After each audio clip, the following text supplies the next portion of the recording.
Question number 1 অসমৰ কুমাৰ ৰজা বুলি পৰিচিত ব্যক্তিগৰাকী কোন? এনচাৰ হ'ব ভাস্কৰ বৰ্মন। নেক্সট কুৱেশ্যন অসমৰ প্ৰথম ব্ৰিটিছ চিফ কমিছনাৰ কোন আছিল? ইয়াৰ উত্তৰ হ'ব কৰ্ণেল কিটিং। কুৱেশ্যন নম্বৰ 3 আভ্যন্তৰীণ সীমা আইন কেতিয়া কাৰ্যকৰী কৰা হয়? ইয়াৰ উত্তৰ হ'ব 1873 চনত আভ্যন্তৰীণ সীমা আইন কাৰ্যকৰী কৰা হয়। কুৱেশ্যন নম্বৰ 4 প্ৰাচীন কামৰূপৰ কোনগৰাকী ৰাজকুমাৰীক কাশ্মীৰৰ ৰজাই বিয়া কৰাইছিল? ইয়াৰ উত্তৰ হ'ব ৰাজকুমাৰী অমৃতপ্ৰভাক কাশ্মীৰৰ ৰজা মেঘবাহনে বিয়া কৰাইছিল। কুৱেশ্যনটো এনেদৰে সুধিব পাৰে কাশ্মীৰৰ ৰজা মেঘবাহনে কোনগৰাকী অসমৰ কন্যাক বিয়া কৰাইছিল? ইয়াৰ উত্তৰ কি হ'ব অমৃতপ্ৰভা। নেক্সট কুৱেশ্যন ব্ৰহ্মপুত্ৰ নদীক তিনিটা নদীৰ সংগমস্থলী বুলি কোৱা হয়। এই নদীকেইটা কি কি? ইয়াৰ উত্তৰ হ'ব দিহিং, দিবং আৰু লোহিত নদী। কুৱেশ্যন নম্বৰ 6 আহোম আৰু মোগলৰ মাজত শেষ যুদ্ধখন কোন চনত আৰু ক'ত অনুষ্ঠিত হৈছিল? আহোম আৰু মোগলৰ মাজত শেষ যুদ্ধখন কোন চনত আৰু ক'ত অনুষ্ঠিত হৈছিল?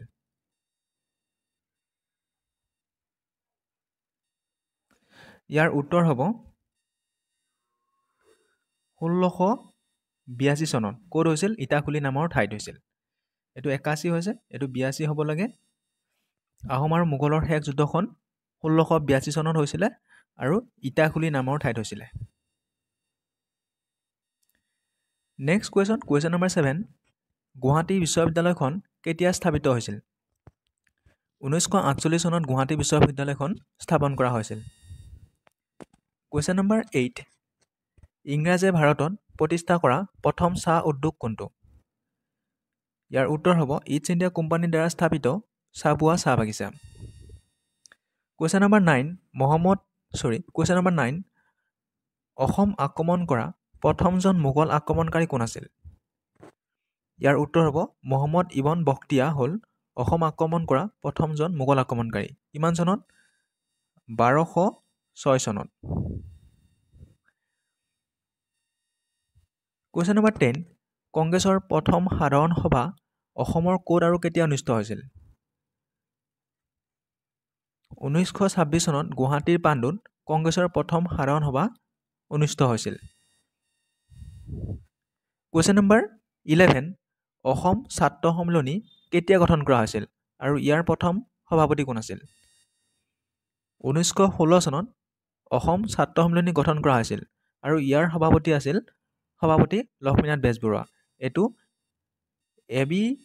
ইউবিৰ কাৰণে common question. Next question number 12 অসমত কোন চনত চাহ আৱিষ্কাৰ কৰা হৈছিল? 1823 চনত অসমত চাহ আৱিষ্কাৰ কৰা হৈছিল। কোনে আৱিষ্কাৰ কৰিছিল? ৰবাৰ্ট ব্ৰুছে। এইটো কমন হয়। নেক্সট কুৱেশ্যন নম্বৰ 13 অসমত আহোম সাম্ৰাজ্যৰ প্ৰতিষ্ঠাপক কোন আছিল? ইয়াৰ উত্তৰ হ'ব চুকাফা। কিমান চনত? 1228 চনত। নেক্সট কুৱেশ্যন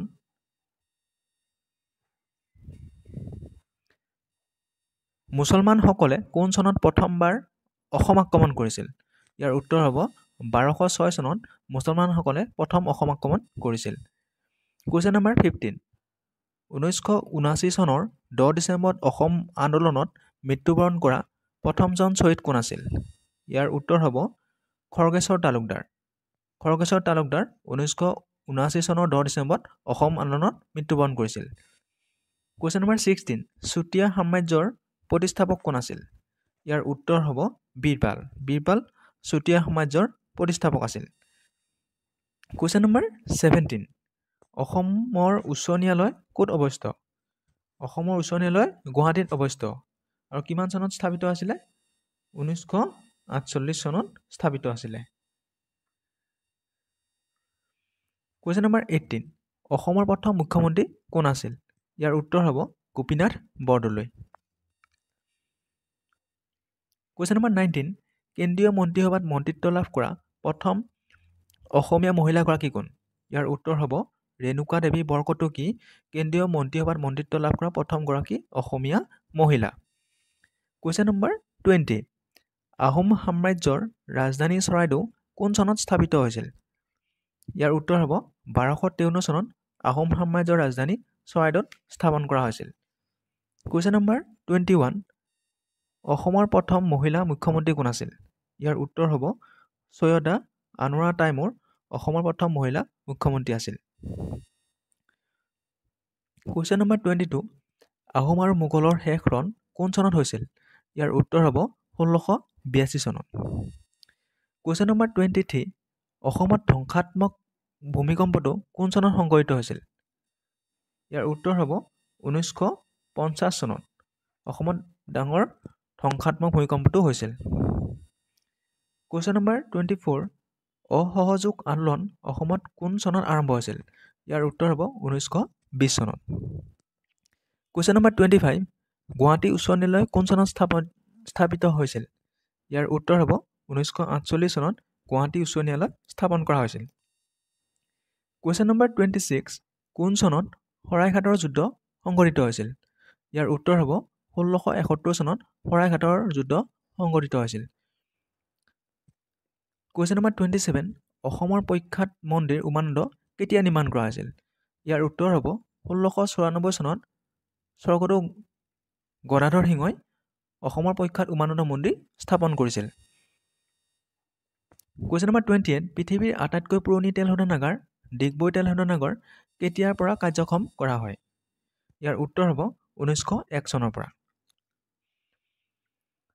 কুৱেশ্যন নম্বৰ 29, অসমৰ জলপথত প্ৰথম জাহাজ সেৱা আৰম্ভ কেতিয়া হৈছিল? ইয়াৰ উত্তৰ হ'ব 1847 চনত অসমৰ জলপথত প্ৰথম জাহাজ সেৱা আৰম্ভ হৈছিল। কুৱেশ্যন নম্বৰ 30, টেলিফোন আৰু টেলিগ্ৰাফ সেৱা অসমত প্ৰচলিত হৈছিল কিমান চনত? 1866 চনত টেলিফোন আৰু টেলিগ্ৰাফ সেৱা অসমত প্ৰচলিত হৈছিল। কুৱেশ্যন নম্বৰ 31, অসমত ৰাষ্ট্ৰপতি শাসন প্ৰথমবাৰ কেতিয়াৰ পৰা বলৱৎ কৰা হয়? ইয়াৰ উত্তৰ হ'ব 1979 চনৰ পৰা। কিয় হৈছিল? বিদেশী বহিষ্কাৰ আন্দোলনৰ কাৰণে অসমত প্ৰথম ৰাষ্ট্ৰপতি শাসন বলৱৎ হৈছিল। কুৱেশ্যন নম্বৰ 32, অসম সাহিত্য সভাৰ প্ৰথম অধিৱেশন কেতিয়া অনুষ্ঠিত হৈছিল? ইয়াৰ উত্তৰ হ'ব 1917 চনৰ 26 ডিচেম্বৰত। ক'ত হৈছিল? শিৱসাগৰত অনুষ্ঠিত হৈছিল। আৰু সভাপতি আছিল পদ্মনাথ গোহাঁই বৰুৱা আৰু সম্পাদক আছিল শৰৎচন্দ্ৰ গোস্বামী। নেক্সট কুৱেশ্যন, অসমত কোন চনৰ পৰা মাটিৰ ম্যাদী প্ৰথা প্ৰচলন কৰা হৈছিল? 1886 চনৰ পৰা অসমত মাটিৰ ম্যাদী প্ৰথা প্ৰচলন কৰা হৈছিল।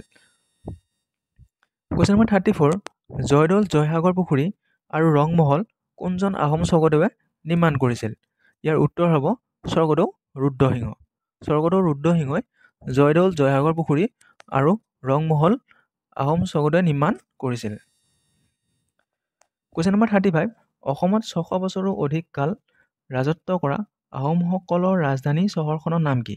ইয়াৰ উত্তৰ হ'ব শিৱসাগৰ। কুৱেশ্যন নম্বৰ 36, আহোমসকলৰ শেষ কীৰ্তিস্তম্ভটো গুৱাহাটীৰ ক'ত অৱস্থিত? ইয়াৰ উত্তৰ হ'ব বশিষ্ঠ আশ্ৰমত।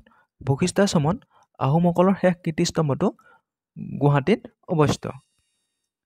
কুৱেশ্যন নম্বৰ 37, 1889 চনত অসমৰ কোন ঠাইত ভাৰতৰ ভিতৰতে সৰ্বপ্ৰথম খাৰুৱা তেল আৱিষ্কাৰ হৈছিল? ইয়াৰ উত্তৰ হ'ব ডিগবৈত। ডিগবৈত 1889 চনত সৰ্বপ্ৰথম খাৰুৱা তেল আৱিষ্কাৰ হৈছিল আৰু 1901 চনৰ পৰা তাৰ পৰা তেল উৎপাদন কৰা হৈছিলে। কুৱেশ্যন নম্বৰ 38, অসমৰ কোনজন স্বৰ্গদেউক ল'ৰা ৰজা বুলি জনা যায়? ইয়াৰ উত্তৰ হ'ব ৰত্নদ্ৰ সিংহ বা চুলিকফা। ৰত্নদ্ৰ সিংহ বা চুলিকফাক ল'ৰা ৰজা বুলি জনা যায়। কুৱেশ্যন নম্বৰ 39, স্বাধীনতাৰ পাছত গোপীনাথ বৰদলৈ অসমৰ প্ৰথম মুখ্যমন্ত্ৰী হোৱাৰ সময়ত বিৰোধী পক্ষৰ নেতা কোন আছিল? ইয়াৰ উত্তৰ হ'ব গৌৰীশংকৰ ভট্টাচাৰ্য। গৌৰীশংকৰ ভট্টাচাৰ্য। কুৱেশ্যন নম্বৰ 39, স্বাধীনতাৰ পাছত গোপীনাথ বৰদলৈ অসমৰ প্ৰথম মুখ্যমন্ত্ৰী হোৱাৰ সময়ত বিৰোধী পক্ষৰ নেতা কোন আছিল? গৌৰীশংকৰ ভট্টাচাৰ্য। কুৱেশ্যন নম্বৰ 40, অসম মন্ত্ৰী পৰিষদৰ সদস্য পদ লাভ কৰা প্ৰথম গৰাকী মহিলা কোন আছিল? ইয়াৰ উত্তৰ হ'ব পদ্মকুমাৰী গোহাঁই। কুৱেশ্যন নম্বৰ 41, স্বাধীনতাৰ পাছত বিধানসভাৰ প্ৰথম অধ্যক্ষ কোন আছিল? ইয়াৰ উত্তৰ হ'ব হৰেশ্বৰ গোস্বামী। কুৱেশ্যন নম্বৰ 42, 1228 চনত নগা সাম্ৰাজ্যৰ সীমাত উপস্থিত হৈ অসমত আহোম ৰাজ্য স্থাপন কৰি 1268 চনত মৃত্যুবৰণ কৰা আহোম স্বৰ্গদেউজন কোন আছিল? ইয়াৰ উত্তৰ হ'ব চাওলুং চুকাফা।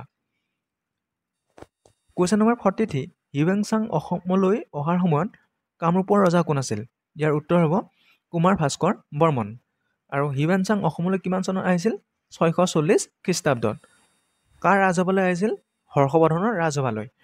কুৱেশ্যন নম্বৰ 44, অসমৰ স্বাধীনতা আন্দোলনৰ নেতা, গুৱাহাটীত পোনপ্ৰথমে চাইকেল চলাওঁতা আৰু দেশভক্ত নামেৰে পৰিচিত ব্যক্তিজন কোন? উত্তৰ হ'ব তৰুৰাম ফুকন। তৰুৰাম ফুকনে অসম আন্দোলনৰ নেতা, লগতে গুৱাহাটীত প্ৰথম চাইকেল চলাওঁতা আৰু তেওঁ দেশভক্ত নামেৰে পৰিচিত। কুৱেশ্যন নম্বৰ 45, আহোম সাম্ৰাজ্যৰ শেষৰজন স্বৰ্গদেউ কোন আছিল? ইয়াৰ উত্তৰ হ'ব পুৰন্দৰ সিংহ। পুৰন্দৰ সিংহ আহোমৰ শেষৰজন ৰজা আছিল। আৰু এটা কুৱেশ্যন হ'ব পাৰে, আহোমৰ শেষ স্বাধীন ৰজা কোন? আহোমৰ শেষ স্বাধীন ৰজা হ'ল চন্দ্ৰকান্ত সিংহ আৰু আহোমৰ শেষ ৰজা হ'ল পুৰন্দৰ সিংহ। এই দুটা কুৱেশ্যন আহি থাকে। এই দুটা কুৱেশ্যন খুব ইম্পৰ্টেণ্ট হয় আৰু এইটো আহি থাকে। কুৱেশ্যন নম্বৰ 46, কোন চনত অসমীয়া ভাষাটোৱে ৰাজ্যিক ভাষা হিচাপে স্বীকৃতি পাইছিল? ইয়াৰ উত্তৰ হ'ব 1961 চনত। 1961 চনত অসমীয়া ভাষাটোৱে ৰাজ্যিক ভাষা হিচাপে স্বীকৃতি পাইছিল। আৰু এটা কুৱেশ্যন হ'ব পাৰে, অসমত ভাষা আন্দোলন কেতিয়া হৈছিল? অসমত ভাষা আন্দোলন 1960 চনত হৈছিল। আৰু ভাষা আন্দোলনৰ প্ৰথম শ্বহীদ কোন? ৰঞ্জিত বৰপূজাৰী হ'ল ভাষা আন্দোলনৰ প্ৰথম শ্বহীদ। কুৱেশ্যন নম্বৰ 47, কেতিয়া অসমত প্ৰথম ৰেল সেৱা প্ৰৱৰ্তন কৰা হৈছিল? কেতিয়া অসমত প্ৰথম ৰেল সেৱা প্ৰৱৰ্তন কৰা হৈছিল? 1882 চনত প্ৰথম ৰেল সেৱা প্ৰৱৰ্তন কৰা হৈছিল। কুৱেশ্যন নম্বৰ 48, কোন চনত মহাত্মা গান্ধী অসমলৈ আহিছিল?